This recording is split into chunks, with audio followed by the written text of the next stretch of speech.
اعوذ باللہ من الشیطان الرجیم بسم اللہ الرحمن الرحیم۔ آج کی اس میڈیا ٹاک میں صوبائی منسٹر حسنین دریشک صاحب اور ایم پی اے سیمیول بلو صاحب بھی میرے ساتھ موجود ہیں۔ 3 ایشوز کے اوپر بات کروں گا۔ ایک، کل جو ارشد شریف صاحب کے حوالے سے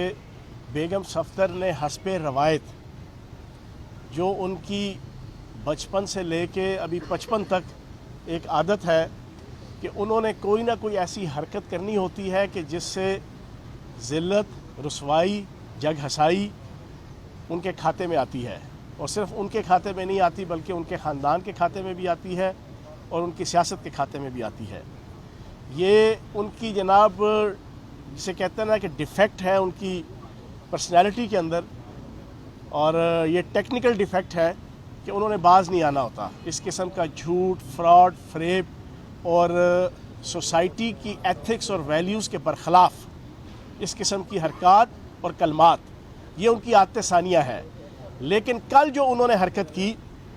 پوری پاکستانی قوم کا دل دکھا ہوا ہے۔ ارشد شریف صاحب کے نظریات سے یا ویوز سے کوئی حق میں ہو، لیکن پوری 22 کروڑ عوام اس بات کے اوپر متفق ہے کہ پاکستان کے اس نڈر صحافی، اس دلیر صحافی کے اوپر جو ظلم اور جبر ہوا ہے وہ پوری پاکستانی قوم اپنے اوپر محسوس کر رہی ہے۔ ایسے عالم کے اندر بیگم صفدر نے جو ٹویٹ کیا اور پھر 100 چھتر اور 100 پیاز کھا کے اس کو پھر ڈیلیٹ کیا، پہلے ٹویٹ کیا پھر 100 چھتر اور 100 پیاز کھا کے اس کو ڈیلیٹ کیا، اس سے اس نے یہ ثابت کر دیا کہ واقعتاً بیگم صفدر کی پاکستان تو کیا پوری دنیا جہاں میں کہیں عزت نہیں ہے۔ یہ اس نے ثابت کر دیا۔ ہم اس کی پرزور مذمت کرتے ہیں، اور میں یہ سمجھتا ہوں کہ مسلم لیگ نون اور شہباز شریف اور حمزہ شہباز اس کی سیاست کو جتنا نقصان حسب سابق اس ایک ٹویٹ اور ڈیلیٹ نے پہنچایا ہے، شاید کسی اور ایکٹ نے پہنچایا ہو۔ دوسرا ایشو، آج سے 2-3 دن پہلے لاہور کے اندر بلا وجہ بھٹو اور اعظم نذیر تارڑ وزیر قانون اور حکومتی قیادت کی موجودگی کے اندر جو پاکستان کے ریاستی اداروں کے خلاف نعرے بازی اور پاکستان کے ریاستی اداروں کے خلاف نفرت انگیز کلمات، جملات اور نعرے جو لگائے گئے، میں یہ سمجھتا ہوں کہ انتہائی مذمت کے قابل ہیں۔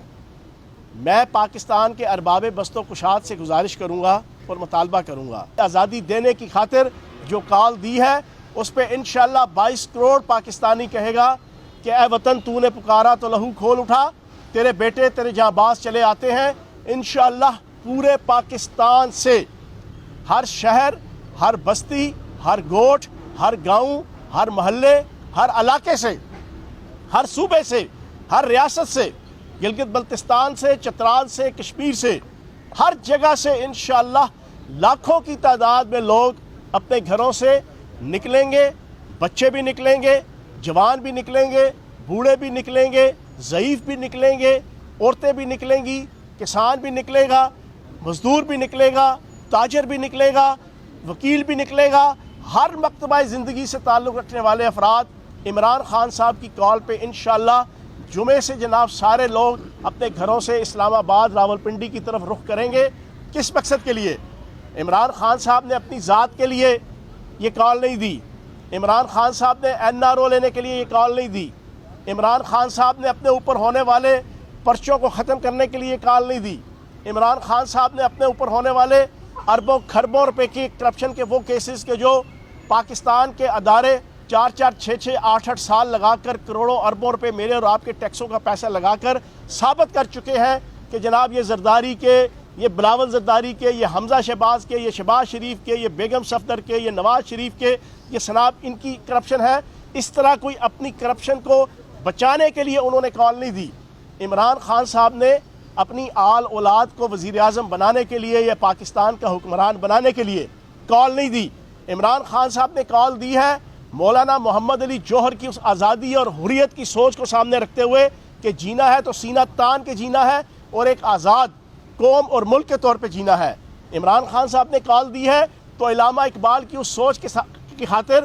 کہ غافل نہ ہو خودی سے کر اپنی پاسبانی، شاید کسی حرم کا تو بھی ہے آستانہ، اس سوچ کے تحت جو ہے وہ کال دی ہے۔ عمران خان صاحب نے قائد اعظم محمد علی جناح کہ جنہوں نے پاکستان کی کروڑوں مسلمان عوام کو بر صغیر کے اندر انگریزوں سے آزادی حاصل کرنے کے لیے ایک سوچ اور فکر دی تھی، آج کالے انگریزوں سے آزادی حاصل کرنے کے لیے اور عالمی طاقتوں اور ملک دشمن طاقتوں کی چرنوں پہ بیٹھنے والے حکمرانوں سے آزادی دلانے کے لیے کال دی ہے۔ عمران خان صاحب نے ان حکمرانوں سے آزادی دلانے کے لیے کال دی ہے جنہوں نے پاکستان کی 22 کروڑ عوام سے جینے کا حق بھی چھین لیا ہے اور مرنے کا حق بھی چھین لیا ہے، پاکستان کی عوام کو رہنے کا حق بھی چھین لیا ہے۔ عمران خان صاحب نے اس مقصد کے لیے کال دی ہے کہ 44% مہنگائی کی وجہ سے نہ غریب کی زندگی سکھ کے ساتھ ہے، نہ مڈل کلاس کی زندگی سکھ کے ساتھ ہے، نہ امیر کلاس کی زندگی جو ہے وہ سکھ کلاس کے ساتھ ہے۔ آج عمران خان صاحب نے پاکستان کو ایک حقیقی نیا پاکستان، جرت والا پاکستان، ہمت والا پاکستان، ولولے والا پاکستان اور ترقی یافتہ پاکستان، معاشی ترقی والا پاکستان، ایکسپورٹ لیول کے اوپر ایک اپنا عبور رکھنے والا پاکستان، امپورٹس کو ڈیکریز کرنے والا پاکستان، فارن ریمیٹنس کو بڑھانے والا پاکستان، آپ کی پاکستان کے اندر لوگوں کے پاسپورٹ کی عزت اور وقار دلانے والا پاکستان، یہ پاکستان جناب دینے کے لیے عمران خان صاحب نے اس لانگ مارچ کی کال دی ہے، اور مجھے یقین ہے 100% انشاءاللہ پورے پاکستان سے لوگ اس کے اوپر لبیک کہیں گے۔ ہم تمام MNA MPA P T I کی پہلے لیول کی، دوسرے لیول کی، تیسرے لیول کی قیادت اور عام عوام اس کے اندر اپنا پورا حصہ ڈالیں گی، اور ہم کسی قسم کی کوئی توڑ پھوڑ، کسی قسم کی کوئی نیگیٹیوٹی کے لیے نہیں، یہ ہمارا جمہوری حق ہے، ہمارا آئینی حق ہے، ہمارا کانسٹیٹیوشنل رائٹ ہے، اس رائٹ کو پورا کرنے کے لیے انشاءاللہ عمران خان صاحب کی قیادت میں یہ مارچ شروع ہوگا پرسوں، اور کامیابی کے اوپر جا کے منطبق ہوگا، کامیابی کے اوپر جا کے متفق ہوگا کہ ہم نے الیکشن کی ڈیٹ لینی ہے، کیونکہ نیا الیکشن فریش مینڈیٹ ہی پاکستان کو تمام مسائل سے جو ہے وہ چھٹکارا دلا سکتا ہے۔